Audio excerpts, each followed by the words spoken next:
This is one of my favorite topics here, and this is the topic of conformity and obedience. So in this, we're going to start with the idea of conformity. And conformity is the adjustment of an individual's behaviors or attitudes or beliefs to a group standard. Basically, this is when we have a group of individuals and somebody, if they were on their own, would act a certain way or think a certain way or behave a certain way. But because of the presence of others, they're going to adjust their behavior to match the group. They are going to conform with the thoughts and behaviors of the group as a whole.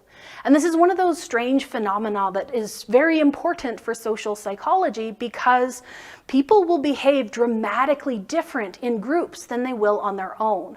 You've probably heard repeatedly the things of group psychology, where it's sort of the mob mentality, where as soon as people are put within a group, they seem to act very out of character for themselves. And of course, we want to understand why. And so that's what this conformity is all about. So we're seeing this influence for people to try and line up their behaviors or to match with the norms and expectations of the group that they are part of. And so I guess our first question is, why do people conform? Why is it that this is something that we do? Why don't people just stick with doing whatever it is that they want? So in this situation, there's a bunch of different theories here. So one being this informational social influence. We're basically saying that we're going to conform because we believe that others have accurate knowledge and are probably right in this situation. They've probably made some correct assumption because maybe they have more information than I do. So I make that statement of they know what they're doing, so I should follow them. This is especially relevant if somebody seems really confident in their statement. So if somebody sounds like they know what they're doing, we're going to be pretty quick to discard our own sureness and follow them to match them. And so if we actually want to look at an example of this, this is one of those really weird studies that we look at this particular setup here. And so we're shown line A. So that is our standard comparison line. And we are asked, okay, which of the following lines is the same length as line A? And we would look at this and go, obviously it's line 2. However, they set this up so that the participant is actually the only individual. There's only one participant in any situation, but they're surrounded by 2 or 3 or 4 or more other people. And we can manipulate the size of the group to see how quickly they end up influenced. But we would say, okay, this individual, which line is the same size? And they're going to lie and they're going to say 1. And then the next person goes and they're also going to say 1. And 8 more people go and they say 1, and each of them is really confident in their answer. And so by the time it gets to you, you're like, did they know something that I don't? Is there something else going on here? Am I wrong? And the more people that are saying something that you thought was wrong, the more you're going to doubt yourself and the more likely you are to shift your response to match the group. And so they've done this with 1 individual up to 10 or more individuals. And we find that the larger the group is, the more likely you are to actually end up conforming. So as long as there's at least 5 individuals who have said some other number, you are very, very likely to say whatever number they've said. If any one individual in that entire group disagrees, if they say literally anything else, whether it's correct or not, having one person go against the group means that the participant is much, much more likely to then say what they think is correct. So as soon as they have that sort of opening where, oh, somebody else has gone against the group, I can too, they're then going to go with the correct answer. But if there isn't a dissenter present, they are much more likely to just go with the flow. This is also one of those things that's influenced by culture. And in this situation, a collectivist culture is more likely to go with the group, which kind of makes sense. A collectivist culture is focusing on the group as a whole. And so if everyone has said this, I'm going to go with the group. Individualistic cultures, we're a little bit more likely to try and stick to our own assumptions. But as the group gets larger and larger, we're still influenced by that because we don't want to be wrong. And in this situation, there are no sex differences. Men, women, doesn't matter the composition of the group or the sex of the participant. It doesn't matter. Everyone is susceptible to this, which is really, really cool. One of our other points, if I go all the way back here, this normative social influence. This is something else that might play into that, but into also other ways that we kind of bias our responses. This is when we conform to obtain a reward or to avoid rejection. So I want to belong in this group, so I'm going to say whatever they say. I'm going to match because I want them to accept me, or I'm going to match so that they don't do something bad or kick me out. So that's one of those sort of the group versus the other. If you can be in the group, you're going to do everything in your power to stay within that group to avoid the consequences of being separated. So that normative social influence can play a role in experiments like this, as well as many, many other situations. Though one thing we do want to consider is that we can actually have a pretty strong influence of the minority. So like I said previously, having the presence of just a single dissenter, one person who goes against the group, can make you as the participant a lot more likely to go against the group as well. So it can actually be a pretty powerful force. Even a very small group of dissenters can cause others to sort of be willing to go against the rest of the group. So yeah, having these individuals, this minority of people who go against the group, it's going to have the strongest effect and pull the most people when they are very committed to their point of view. So that whole certainty, the more sure you are, the more likely that others are like, yeah, they know something, I'm going with them. So we're still using some of those group dynamics, but in this case, it's to have more individuals go against the group as a whole. So it even works with the smaller individuals within that. If they're very committed and very certain of their stance, it's going to influence others. We also want them to be consistent. So they don't want to sort of change their mind. They don't want to be wishy-washy, that confident, consistent. And we want to make sure that they stick to it even in the face of pressure. So even if somebody from the group comes at them and says, you're wrong, it's this for sure, they're like, no, we're certain it's this. Again, more support, more people coming in. And if they show open-mindedness, if they hear out the rest of the group, if you have a friendly debate where you describe why you think you're right, and if they show that they're considering the rest of the group's logic and their reasoning, and they're still standing by their point, they're showing that it's not just close-minded sort of stubbornness, it's an actual evaluated stance, and it gives them even more credentials in this situation. So we can have a very strong influence of these individuals. And of course, we can't talk about authority and obedience and conformity without talking about Milgram's experiment. So this is another one of those psychology's big famous studies. And I always stress that this is one of those studies that was conducted before there were really strong ethics in place in psychology. This and some of the others, like the Stanford prison experiment, which I think we mentioned later, these are some of the reasons why we have such strict ethics nowadays. We have so many rules because individuals in sort of the 50s and 60s, they did some pretty intense studies. And this is one of them. So the way that Milgram's experiment worked was they would have two individuals. One is a participant and one is somebody who's working with the researchers. So they are someone who is in on this study. So they're there as an actor. And so what happens is the actor is paired with a participant and the researcher says, okay, participant, we're going to be asking this individual questions, and for every question they get wrong, you're going to press this button and deliver a shock in order to encourage them to get more questions right.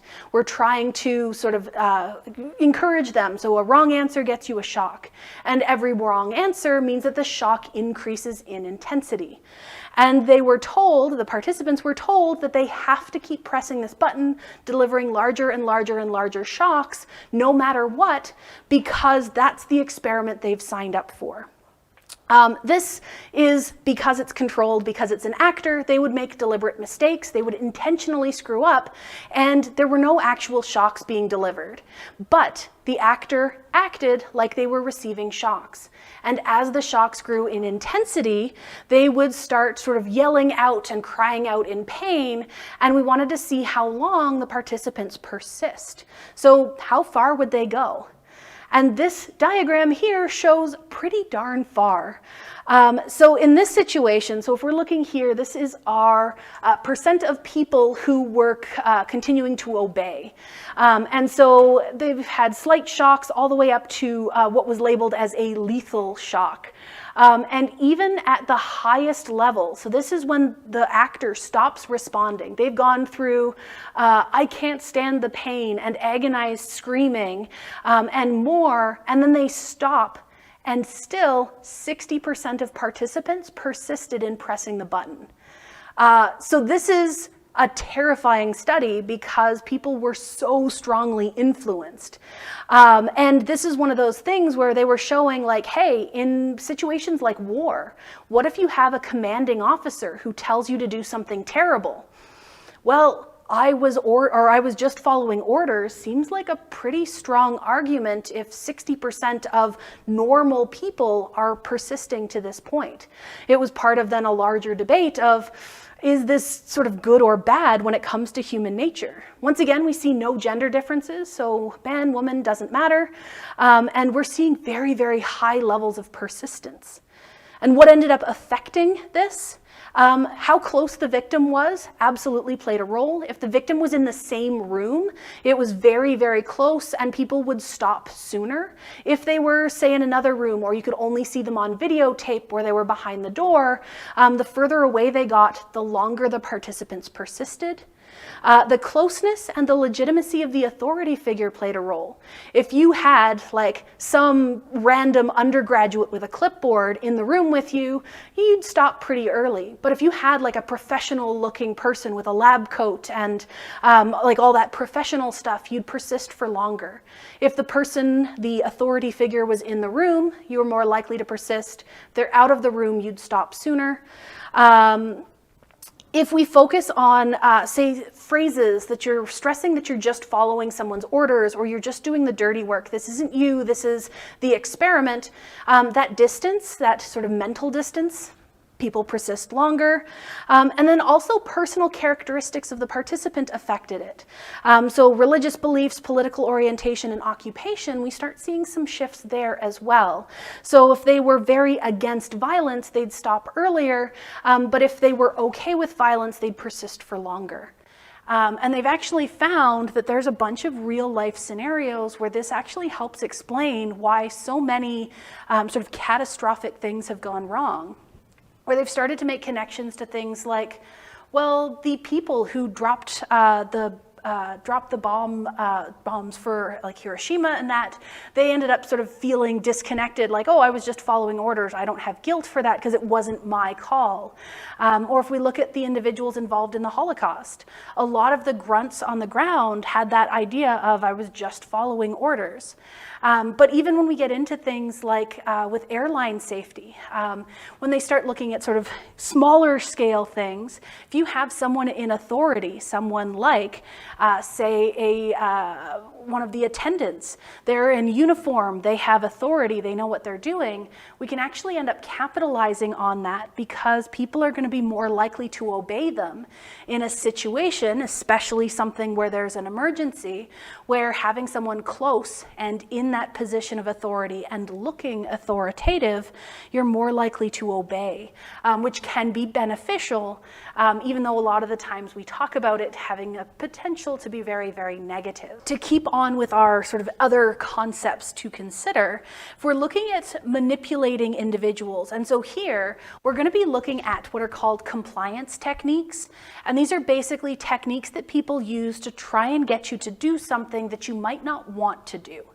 So this is something as simple as, well, what about people on the street who are trying to get you to commit to their cause, to sign their petition? Or what if you have somebody in your office or at your place of work who wants to get you to do more work for them instead of having them do it? So these are some of the techniques. And interestingly, once you're made aware of some of these techniques, it becomes easier to override them and ignore them. So just knowing they exist helps you fight them off. So this is mostly us trying to explain why we might be more or less likely to help someone, even if it seems to go against our nature. But like the first one here, so our norm of reciprocity is basically the fact that we have this expectation that if others treat us well, we should respond in kind. So you can do something nice for someone and you might not have a nefarious scheme behind it, but just by having that interaction, people are then more likely to be willing to help you in the future. That, if we kind of take that evolutionary point of view, it kind of works out within societies where society works better if those who help get help in the future. That back and forth, that reciprocity is kind of critical for society. And this isn't just for humans. I've mentioned it before, I think, where crows and ravens are really good at this, where they actually keep track of individuals within their flocks. And if they know that, oh yeah, that's Joe, and Joe is always raiding other people's stashes, we don't trust Joe. They won't cash around him. They won't share food with him. But if there's Frank, and Frank has never stolen food, they are willing to share with Frank, and they trust him and will cash around him without any reservations. If people are trying to sort of manipulate this, so they might do something nice like hold the door open for you, or stress that, hey, I brought in cookies for you, and then they ask you if you would mind doing this small favor for them. You feel like you have to do it because they did something nice. Our next three techniques kind of tie nicely together here. The first being the door in the face technique. These all have very weird names, but the door in the face technique basically says that the person who's trying to persuade you to do something, they start with a huge request. So you start by going to your friends and you say, hey, I need $1,000. And we anticipate that they're gonna say no. And your friend will be like, well, that's absurd. I don't have that much money. Like, okay, well, can you give me $5 just to get me until my next paycheck? That seems really reasonable now that you've been asked for $1,000. And then you've said, well, since I've said no, I can't say no again. And this is far more reasonable. So yeah, sure, I'll give that to you. So this is usually what you'll see if somebody's trying to get you to make a donation. They might start with a really, really high number, like, do you want to donate $100 and support a family? Okay, well, if you can't do that, do you have $2 in your pocket that we could just put towards like the total? And so that's part of that technique. So they start at the top, they start big, and they work small on the assumption that you feel guilty for saying no multiple times, and it seems more reasonable because we've framed that initial request as unreasonable, so this seems a lot more possible. The next is our foot in the door technique. And this is where we start small and work big. But here, what you basically do is you obtain compliance with a very small request. So if you start with something like, hey, can I borrow a pen? Or do you have a piece of paper I could use? And somebody says yes to that small request, and you're like, okay, well, we've made this connection. Then, once you've got that small level of compliance, you follow up with a larger request. Well, now that we're pen sharing buddies, can I get your notes for this class? Do you have study cards for the exam? Can I get those too? And it seems reasonable because you've already had this connection, you've already done something for them, so the larger request now seems reasonable because of that established connection. Then our next one, kind of in the same vein, is lowballing. And this is where you get somebody to commit to something, some action, and then before you actually get them to do the thing that they've said they're going to do, you end up sort of adding on to it. So this is kind of like if you've ever gone to, say, a Future Shop, or I guess they don't exist anymore, but any store where they're on commission, and you're like, I want to buy this TV for this money.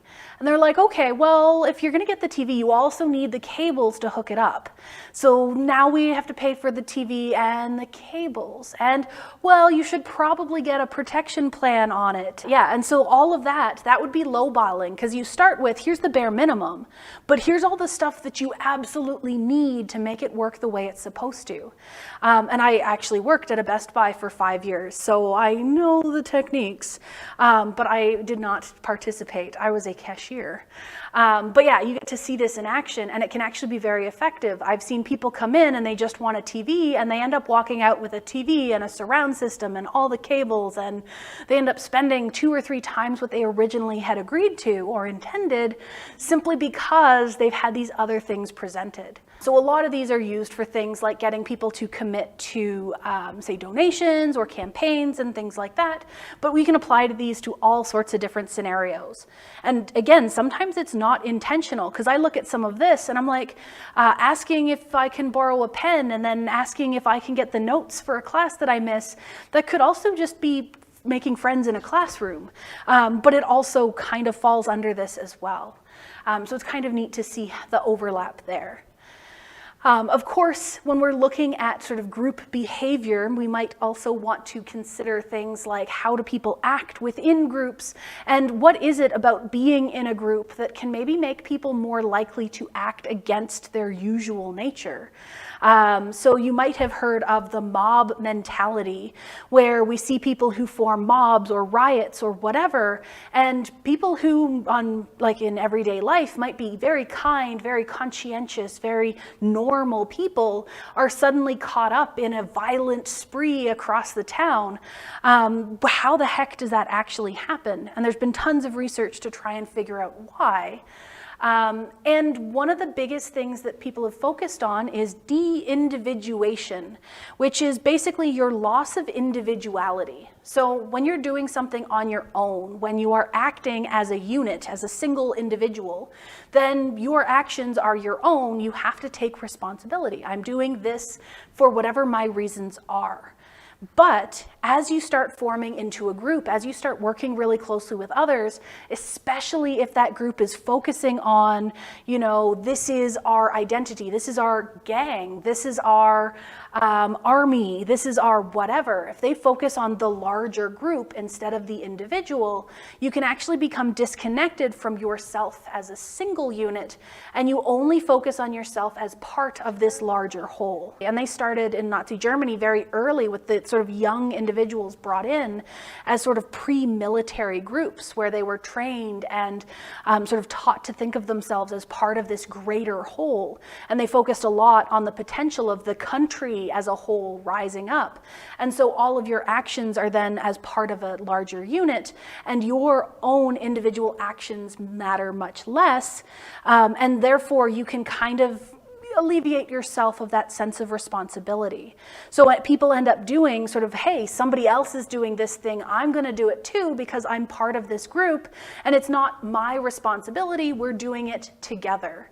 And so if we wanted to sort of counteract this, if you wanted to say, reduce the sort of damage going on with something like a riot when people are stuck in that mob mentality, one of the keys is we really, really want to sort of force them to think about, no, you are an individual. We want to get rid of that anonymity. So sometimes they'll say things like, hey, if you can draw attention to one individual, if you can specifically talk to that person in the red coat, or that person with the bright pink hair, by sort of separating that out, by forcing them to be sort of considered separate, you can kind of jar this a little bit loose. But yeah, when they have that anonymity, when they're surrounded by others and the actions would be considered as a whole and therefore not tracked back to them as an individual, we end up seeing this reduction in feelings of accountability and an increased responsiveness to group norms, meaning that they're more likely to follow what other people are doing, whether that matches their own natural instincts or not. And of course, it can be pretty intensive. Things like riots and genocide would absolutely be outside of most people's normal actions. Our next concept is groupthink. And this is like taking conformity and obedience for the group to an extreme. And this is one of those scenarios where it only occurs in rare situations, especially if we're isolated from surroundings, from our society. But when we're in this situation, it can be massively problematic. But one of the a couple of the side effects from groupthink, this we are only thinking about the group is sort of a hive mind now. Individuals start overestimating the group. So we start thinking that our group is the best. We are the only people who know what we're doing. Outsiders don't have any say. The opinions of others don't matter. We are the be-all and end-all, and we always make the right choice. That overestimation ends up making you think that you are incapable of mistakes and infallible, which might mean that you're a lot less likely to consider alternatives. That ties into closed-mindedness, where divergent thinking is discouraged.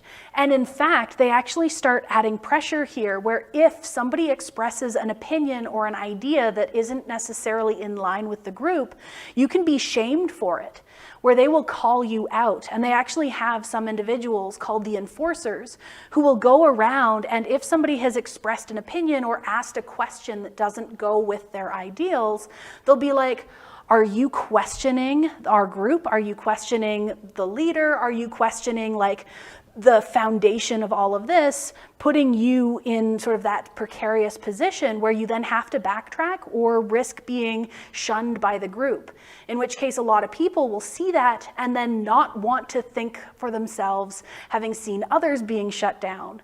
And then it becomes even more closed-minded, even more focused on only what the group allows. So it's sort of a self-maintaining system, and it gets worse and worse over time. And we get that pressure for uniformity where anybody who disagrees ends up being sort of shunned and talked down to. Shame is massive because people then, you start questioning your self-worth, you start questioning your role, and it's really, really powerful.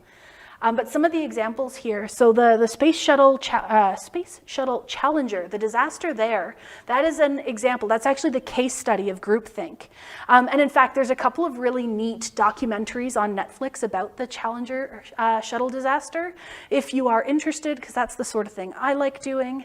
But basically in this situation, they had a group of engineers and sort of people on the project, and somebody had said like, hey, there's something wrong, we can't launch. And that individual was shunned for speaking out. Everybody else was overestimating the group. We can't make a mistake. There's never going to be something wrong. We know what we're doing. We can't have an error. We've gone this far. Closed-mindedness, we can't bring in an expert to evaluate this. We know best. We are right. Don't worry about it. And then if you know anything about the Shuttle Challenger disaster, they launched, and what they thought the problem was, their O-rings, was exactly the problem. It ended up freezing mid-flight and it exploded. So they knew the problem was coming, but with this groupthink, they shut down any dissenters, they excluded external ideas, and they doubled down on their incorrect assumption. Same thing with Pearl Harbor. There were individuals who raised concerns prior to the attack, saying, hey, we've intercepted signals, we have a thing that's going to happen, and they were shut down. That's not possible. The US military is the best, the biggest, the proudest. We can't be attacked. And of course it happened. There are tons and tons of examples where this sort of thing happens, where the group closes ranks and can end up having disastrous results. For this component here, if we look at our group thinking, so we've kind of touched a little bit on that illusion of invulnerability where we're overestimating our group. So they think that they cannot make mistakes. Collective rationalization. So this is when we focus on us. We are right, those others expressing other opinions, they don't know what they're talking about. We have some stereotyped views, so there's a lot of sort of in-group, we are correct, and the out-group, anyone else is wrong. Yeah, so a lot of related concepts. Self-censorship, where people don't want to speak out because they've seen others who speak out get scolded. There's all sorts of things. We even start finding that if you're sitting in that group of individuals, kind of like our line test, or where, which line is the right size, and everybody else says the wrong thing, you assume that they know something that you don't, so you censor yourself for fear of speaking up and being scolded for it. All of these play a role. I won't go through those because you can read them all, but those are other sort of qualities that tap into it. And one more thing, which I didn't have a slide for, but I wanted to include, is the concept of social loafing within a group. And this is one of those where the name is perfect because you don't have to think too hard about it, but it's basically within a group, you have people who will not carry their weight. If you have ever had a group project, you know exactly what this is. This is the reason why I never do group projects. But you always have that one person who shows up but doesn't do the work. They are supposed to make these slides and they don't. And social loafing is one of those things where when you're part of a group, you rely on the others to pick up the slack. So you know that there are people in the group who don't want the project to go unfinished. They will do the extra, so I will not. And in fact, there's actually, like if you look at studies in not even just humans, but in any population, there's actually a certain amount of social loafing that can be tolerated. We assume there are going to be some people who are going to work the system rather than doing their job or pulling their weight. And if that number gets too high, then the system collapses. But even if we look at, I think there's studies in like groundhogs where they look at social loafers and the number or the proportion of the population, and it's actually like influenced by genes. So there's a certain genetic amount that can be tolerated before the colony collapses. But it also works with humans as well. So we kind of tolerate some amount of social loafing, not because it's a good thing, but because others pick up the slack. Now we get into social roles, the bystander effect, and religious cults. As I've said, there are just so many cool topics here, and we only get a few slides each, but that's fine. We've been talking a little bit about our social roles already, our norms of how we're supposed to act under certain conditions. That's all fine. This is, again, just like our obedience studies from Milgram. The Stanford prison experiment is another one of those. This is why we have ethics now. At the time, there were a lot of rules broken. And if you're curious, so this was done in the 70s. It was a time. But fairly recently, like early 2000s, the BBC got approval somehow to rerun this experiment. So there's a documentary run by the BBC where they redid this. There was a lot more consent from the participants, but once again, they had to shut it down because it went off the rails in exactly the same way. But yeah, if you're curious, you can search like BBC prison experiment redo, and it will come up. I've had classes where we've had time to watch that documentary, and you sit there going, did you not expect the same thing to happen? But the original, the one run by Zimbardo, there's a whole bunch of sort of mythology behind this, but basically Zimbardo wanted to look at those social roles. So what if we have these normal undergraduates and half of them are told that they are prisoners and half of them are told that they are guards? And they had intended this to run for 2 weeks. It went off the rails in 6 days. So it was dramatic. And the way that they did this, so even to get started, like some of the questionable ethical stuff at the time, those who were prisoners were actually abducted from their homes and brought to the artificial prison, which was in the basement of one of the abandoned buildings on campus. They found that when people were told sort of what their role was, they had these preconceived notions of here's how a guard behaves. here's how a prisoner behaves. And especially if we look at the guards felt they had that authority and they wanted to exert that authority over their prisoners. And the prisoners were then, like, okay, well, I'm supposed to obey, but also they kind of wanted to rebel a little bit, which made the guards push back more, which led to a lot of problems. So the prisoners started feeling powerless. They were dehumanized from a lot of the actions from the guards, where the guards started off by saying, okay, well, you're no longer your name, you are now your prisoner number, to try and separate from identity, to control. They found they were feeling depersonalized, and they were ended up forced to do a lot of humiliating tasks to sort of put them in their place. So the guards were using these tactics to de-individualize and depersonalize the prisoners, and it ended up sort of spiraling very, very quickly, where they found that some of the prisoners ended up going on hunger strikes because they were trying to protest the inhumane treatment. Some of the guards were very violent towards the end. They even had some of the guards would take away the prisoners' uniforms, force them to exist naked or in their underwear because they didn't deserve the sort of dignity of clothing. But one of the worst parts, so this was run by Zimbardo, he wasn't the one that shut it down. One of his graduate students actually stumbled into the room where he was monitoring everything. He was a glorified sort of superintendent of this artificial prison. But one of his grad students saw the video feeds and saw what was going on and reported him. And they were shut down externally at the 6-day mark. But yeah, so there was a lot of concerns. But again, at the time, ethics as they exist today weren't a thing. So this was an extreme, a huge push towards we need ethics and rules and regulations and oversight, but also it shows just how quickly people will fall into those assumptions related to roles. And that's why I always mention that this was repeated later on somehow, and they found the exact same thing, where these social roles, our understanding of what we anticipate, can end up shaping and changing our behavior dramatically. This is also one of those reasons why they've stressed recently that we need things like a follow-up after a study. We need that decompression to make sure that people haven't been negatively affected by any research that's been done.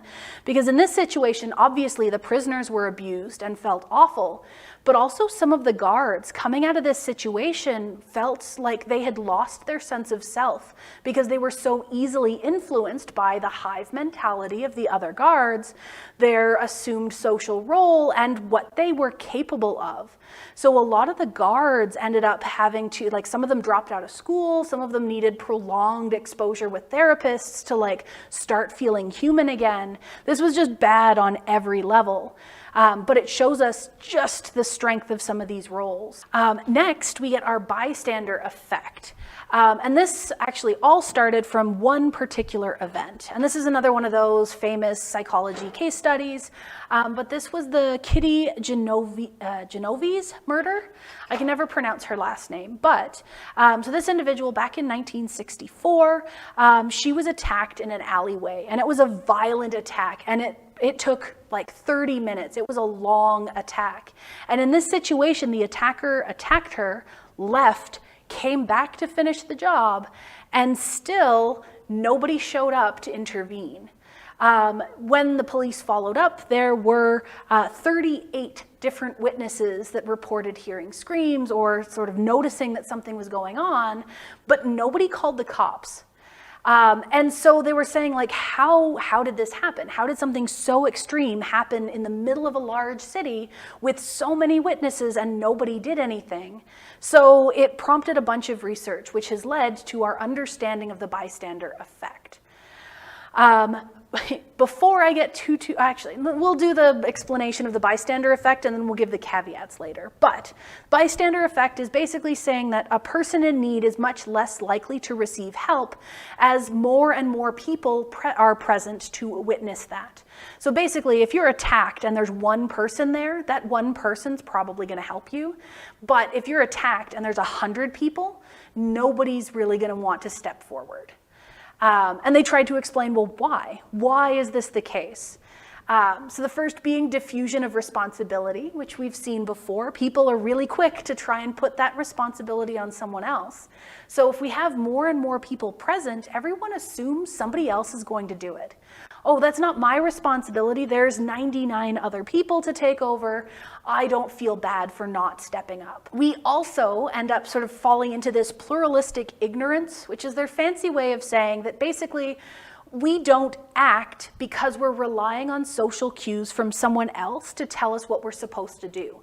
We assume that somebody else knows what's going on and knows how to sort of act in this situation, but everybody else is probably doing the same thing. We're all standing there waiting for someone to take charge, assuming that because nobody else has acted, no one needs to act, but it's really just a bunch of people not knowing what to do. So yeah, you're basically not realizing that others are also facing that internal uncertainty. So yeah, we could say that our failure to act could actually be the result of relying on faulty social cues. Nobody else is panicking, so I shouldn't panic either, and having everybody else have the same internal process.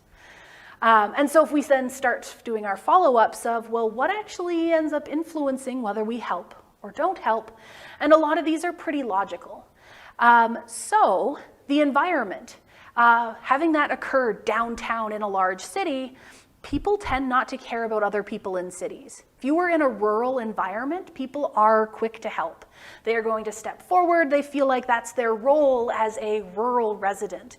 But in the big city, there's tons of other people, not my problem. Sense of common fate. This is actually something they've tested with manipulations, where, again, it's questionable ethics with a lot of follow-up and debriefings. But they basically had people in a subway car, controlled environment, and have someone pretend to have a heart attack to see how many people step forward to help. Being in that shared environment, going to the same place, that common fate, you are more likely to help. If the same actor collapses out on the subway platform, people are more likely to ignore it. Or even worse, if you are out in the street, people are very much more likely to ignore it. So the more sort of closely associated, the more trapped you are, the more likely you are to help. But if you don't have that sense of common fate, not so much. We also end up sort of looking at, do you think that somebody needs help? Does it look like they're struggling, or is this something where they're probably fine on their own? And this evaluation can vary person to person, but usually when you ask why someone didn't help, they're gonna say, well, it didn't look like they needed help, or they look like they'd be fine on their own. If you were saying that they were probably okay on their own, you're unlikely to help. Personal risk is a huge one. If people are worried that helping or intervening would put themselves at risk, they are more likely to stand back. So if you were watching an attack occur, you might not want to step forward if you might be injured yourself. But if you're seeing the aftermath, you then might be willing to help because, well, the risk is gone now. And of course, individual factors. So if you're in a hurry, you might not want to help because I'm in a rush. If you have first aid training, you might then be more likely to stop because you could actually help if you stop to help. So a whole bunch of other factors there. But the one thing I do want to come back to at the end of all of this that we've learned about our bystander effect is that original story, or that original tale of Kitty Genovese. This is actually one of those, there's more of a myth around it than the actual facts are. So if you actually end up looking back at like the police reports and everything, this is the data that people talk about when they talk about this case study, where, 30 minutes of attacking and all these witnesses and nobody called the cops. When you actually look at the records, people did call the cops. People did reach out. People did try and intervene. So the mythological version of it is very, very different from what actually happened. But the reason why we mention it is because this is what kickstarted all of the research into the bystander effect. So even though the starting point was kind of a lie, it ended up having us learn a lot about how people tend to decide if they're helping or not. It just didn't necessarily apply to that starting point. But then, as promised, we have a small section on religious cults. And there are entire documentaries, you can take entire classes on how cults work. So we only get a couple of slides, but we're gonna focus in on sort of the biggest ones and give you a couple of sort of examples that if you wanted to, you could look up. But for our basics, a cult is generally a religious group, though their determination of religion might not line up with the rest of society. A lot of them have their own very strange beliefs, so it tends to be very distant from mainstream religion. So they might claim that they are a messenger from God and, you know, acknowledge certain parts of the Bible, but they would have their own sort of religious doctrine that's very, very different from conventional religion. Usually very twisted, very heavily edited, very linked usually to the single leader. And it's usually going to be a very charismatic leader. It's usually a man, usually a white man, at least in most of the examples that the texts will point to. So we have this overly charismatic leader, someone who's really, really great at speaking and making people feel good about themselves. So bring them in, make them feel heard, make them feel welcome, talk confidently and talk about things that are greater than them. Paint this beautiful picture with your sermons. And then usually that's also paired with things like love bombing, which is when you start with a cult, everyone is super welcoming, super warm, everyone is eager to talk to you. You're made to feel welcome and comfortable and happy. And especially if they're targeting individuals who are, say, down and out on their luck, or maybe from a poor socioeconomic status. Having people who are willing to interact with you, to treat you kindly, to give you access to any resources that you might have needed, to give you that acceptance, that can be really, really appealing. And that's why they tend to target those particular areas. And then once they've drawn you in, they start isolating you from outsiders. Basically saying that, oh, well, while you're getting comfortable with the cult, we're trying to sort of minimize your contact with the outside world. Once you're established, you can call your parents. Once you're established, you can reach out to your friends. But over time, they're going to remove you further and further and further from the real world until they start sort of giving you the idea that the cult is your family, they're your only support system, and anyone outside of that is dangerous or evil or a threat to the sort of peace of our group. And all of a sudden, you are completely isolated and trapped as their doctrine tends to get more and more extreme. Usually it starts off where they only expose you to the stuff that seems to make sense, but then they will gradually get you into the more and more bizarre and weird stuff, and then they get you into actions that you might not agree with, but you've been here for so long, you've been part of the group, you don't want to lose your belongingness, and all of a sudden you feel trapped with a lot of those actions you might not have agreed with to begin with. Which we can look at here are escalation of commitment. So yeah, the longer you've been in the group, even though you start experiencing more and more negative outcomes, even though it starts sort of rubbing you the wrong way, you're no longer experiencing that love bombing, it isn't as good for you anymore, it becomes more and more difficult to leave. So you become trapped. This is the only thing you know. And this is characterized really well by the People's Temple, Jim Jones. So if you've ever heard the phrase of, you know, they've got you drinking the Kool-Aid, this is where that comes from. This was the standard charismatic leader. They isolated people and then built up a fear of the outside. He had complete psychological and physical control because their compound was isolated out in the desert, far away from others, with no way back to the real world. And that's actually very common for them to sort of take advantage of their position of power among others within the temple. And yeah, and this one was made famous because it was a mass suicide. So over 900 members ended up committing suicide because of these teachings. And the idea is that a lot of these people probably didn't want to participate in this event, but were either tricked into it or had no way out because of how this was set up. So this is one of those where it's like, you can look it up and there are absolutely documentaries on it, but maybe not if you want to be in a good mood after the fact.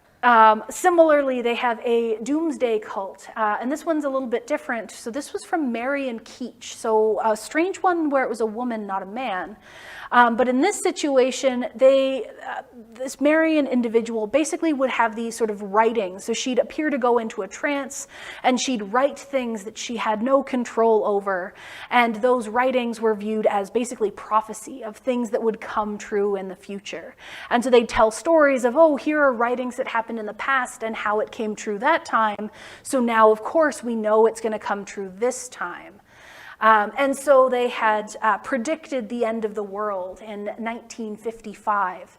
And they would sort of go up to the place where a spaceship would come and rescue them to save them from the end of the world. And there's actually, I can't remember if this is a movie or a documentary or a book or what, but it's called When Prophecy Fails. And it's basically what happened when people went to that mountaintop waiting for this spaceship to prevent the end of the world, and nothing happened. And how people were basically lost, and they weren't sure what to do because their entire lives had been preparing for that one moment, that one event that ended up not happening. So yeah, kind of an interesting one just to give us an alternative.